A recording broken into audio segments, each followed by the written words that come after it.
Morning everyone. तीन brokerages मैं आपके सामने रखना चाहूँगी। डॉक्टर रेड्डी से शुरुआत करना चाहूँगी। यहाँ पे ब्रोकरेजेस थोड़े डिवाइडेड नजर आएंगे आपको, जहाँ गोल्डमैन सैक्स न्यूट्रल की कॉल दे रहे हैं।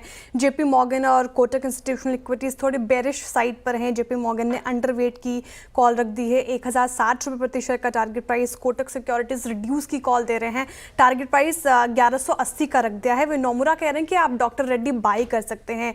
गोल्डमैन सैक्स 1200 रुपये प्रति शेयर का टारगेट प्राइस और नोमुरा ने रखा है 1575 का टारगेट प्राइस। गोल्डमैन कह रहे हैं कि Q4 के नतीजे अनुमान के मुताबिक ही रहे। एबिटा में करीब 15% की बढ़त देखने को मिली। रेवेन्यू भी 20% बढ़ा है, जो कि मुख्य रूप से यूरोप और रूस में मजबूती दिखाता है। हालांकि एबिटा मार्जिन 24% तक गिरा है, जो अनुमान से नीचे है।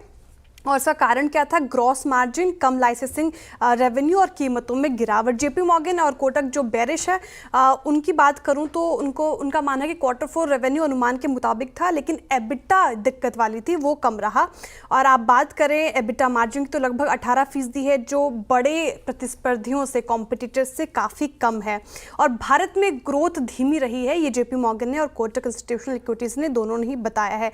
कोटक इंस्टीट्यूशनल इक्विटीज़ ने एक और बात अंडरलाइन की। उनका मानना है कि उनकी चिंता यह है कि यूएस में AND अप्रूवल की कमी है और फ्यूचर में लागू होने वाले टैक्सों का असर पड़ेगा। साथ ही डॉक्टर रेड्डी की स्पेशली बात करें तो यूएस में काफ़ी हिस्सेदारी है और उनका कोई US बेस्ड निर्माण सेंटर नहीं है, तो ये एक ट्रिगर पॉइंट रहेगा इसके लिए। साथ ही नोमुरा ये कह रहे हैं कि रिपोर्ट के मुताबिक ही रहा, डबल डिजिट ग्रोथ जो कंपनी ने एक्सपेक्ट किए वो आता हुआ दिखेगा। तो डॉक्टर रेड्डी फिलहाल ये इस पे मिक्स व्यूज आते हुए बिल्कुल ठीक। ये ब्रोकरेज डिवाइडेड है, जहाँ पे आप बात करें बर्स्टिन और जेपी मॉर्गन की तो वो बुलिश नजर आ रहे हैं। बर्स्टिन ने आउट परफॉर्म की कॉल दे दी है, टारगेट प्राइस 435 यानी कि 38% का upside potential. JP Morgan overweight हैं और लेकिन टारगेट प्राइस थोड़ा घटाया है, 540 रुपये प्रति शेयर का टारगेट प्राइस रख दिया, लेकिन फिर भी आप देखें तो 70% का करीब अपसाइड पोटेंशियल उनको नजर आता है। मैक्वेरी कह रहे हैं अंडर परफॉर्म करेगा ये स्टॉक, टारगेट प्राइस काफ़ी नीचे 260 का कर दिया है।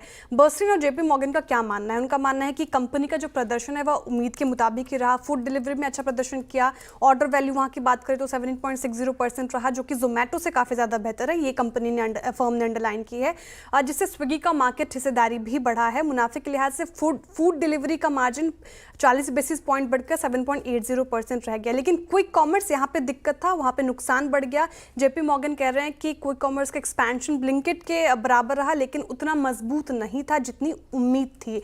मंथली यूजर्स और स्टोर की एक्सपेंशन दिख रही थी, लेकिन कंपटीशन काफ़ी ज़्यादा तेज़ है, स्विगी को और बेटर परफॉर्म करना चाहिए। मैक्वेरी जो कह रहे हैं अंडर परफॉर्म, उनका मानना है कि काफ़ी चैलेंजेस हैं अभी स्विगी के लिए। मार्च तिमाही के नतीजे देखें तो उतने वाव उनको लगे नहीं। Instamart, that is quick commerce brand, वहाँ पे ऑर्डर वैल्यू 100% बढ़ा है, जबकि ब्लिंकिट 130% पर है। डार्क स्टोर्स में 1000+ इजाफा, लेकिन ब्लिंकिट देखिए 1300+ है। बड़ी चिंता है, हर ऑर्डर पे 30 रुपये का नुकसान झेल रही है कंपनी, ये एक पॉइंट है। और अब मैनेजमेंट का मानना है कि मुनाफे में आने के लिए कंपनी को 3 से 5 तिमाही और लगेंगे, जो उन्होंने पहले कहा था कि दिसंबर 2025 तक कंपनी प्रॉफिटेबल हो सकती है। तो मैक्वेरी फिलहाल बेरिश है। ओके। मॉर्गन स्टैनली की रिपोर्ट आई है, ओवरवेट है, बुलिश नजर आ रहे हैं, लेकिन टारगेट प्राइस उतना बढ़ाया नहीं है। 1870 रुपये प्रति शेयर का टारगेट प्राइस रख दिया है। एयरटेल अफ्रीका के Q4 की बातें उन्होंने कुछ की। नाइजीरिया में टैरिफ बढ़ाए गए हैं, जिससे Q4 में रेवेन्यू बढ़ा है कंपनी का। और आप बात करें तो एयरटेल के जो डेट है उसमें लोकल करेंसी का हिस्सा बढ़ रहा है, जिससे विदेशी मुद्रा कर्ज कम हो रहा है। और फाइनेंशियल ईयर 2025 का कैपेक्स पहले के अनुमान से थोड़ा कम रहा है। एयरटेल मनी का IPO जो कंपनी लाने वाली थी वो थोड़ा टाल दिया गया है। फाइनेंशियल 2026 के फर्स्ट हाफ तक अभी स्थगित कर दिया गया है, टाल दिया गया है। ओके।